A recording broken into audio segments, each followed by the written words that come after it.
Hey, good afternoon. Thank you for tuning in to Faith Fuel Devotionals. Today we're talking about the most destructive weapon known to man. No, it's not a bomb. No, it's not a missile. It's not a tank. It's not a gun. I'm talking about the human tongue. This little piece of flesh inside of our mouths is fabulous when it comes to licking ice cream. I like mint chocolate chip. But when it comes to talking and trying to build relationships, sometimes our tongue can do more damage than good. Nations have been destroyed because of tongues.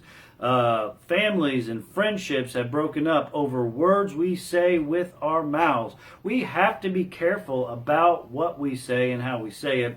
And James is warning us today. So James chapter 3 verses 3 and 4, I want to talk about two illustrations of our tongue to show you how insignificant they may seem, but how powerful they really are.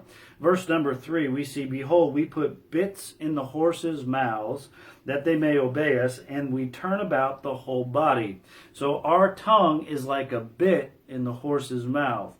Secondly, in verse 4, "Behold also the ships, which though they be great, are driven of fierce winds, yet it is turned about by a very small helm or rudder, whithersoever the governor listeth." And so our tongue is like a rudder that steers a great ship. So what sort of illustration is James trying to get here? Our tongue may seem insignificant, small, or not really able to do a lot, but really it can make a big difference and steer us in our lives. Think about it. If you're trying to get a job at a company or a corporation and you don't have your mouth under control, are you going to last long at that job? No, it's going to affect your whole life. If you have friendships in your life and you can't control your tongue in certain conversations, are you going to have a lot of friends? No, you're going to push people away from you. You got to be careful about your tongue. Your tongue will dictate the direction of your life, just like a bit and just like a rudder. Now think about it. A horse, big, powerful animal, weighs about 900 to 1,100 pounds, about 14 to 16 hands high. That's how they measure them by hands. About 4'6" to 5'3". This is average a horse.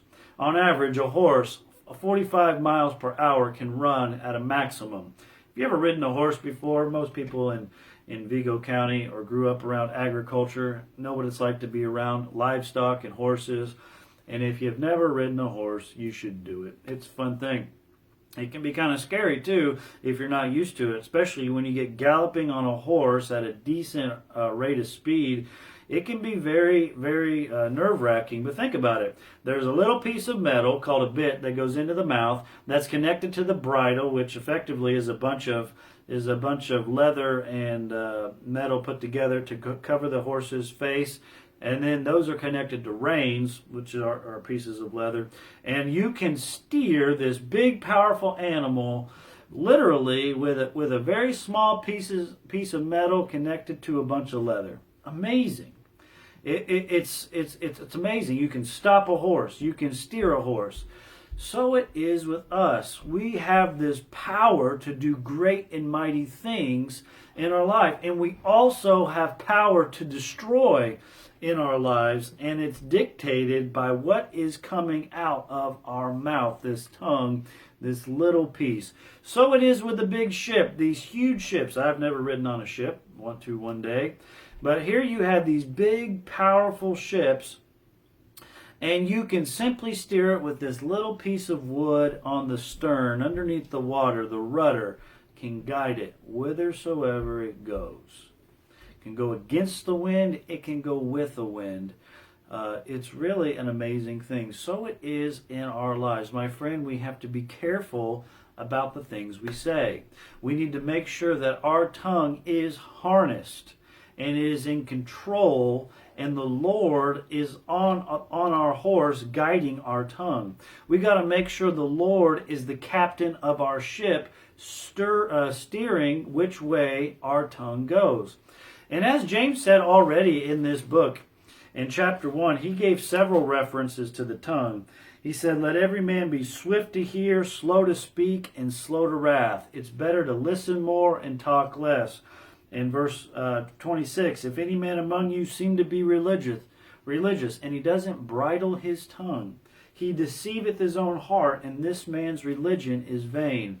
Again, we have to make sure the Lord is the writer of our life, and the Lord is the captain of our ship. And when He's in control, we say the right things, and it brings forth fruit unto righteousness. What's coming out of your mouth? It's important. It really is. Thank you for tuning in. Have a great day.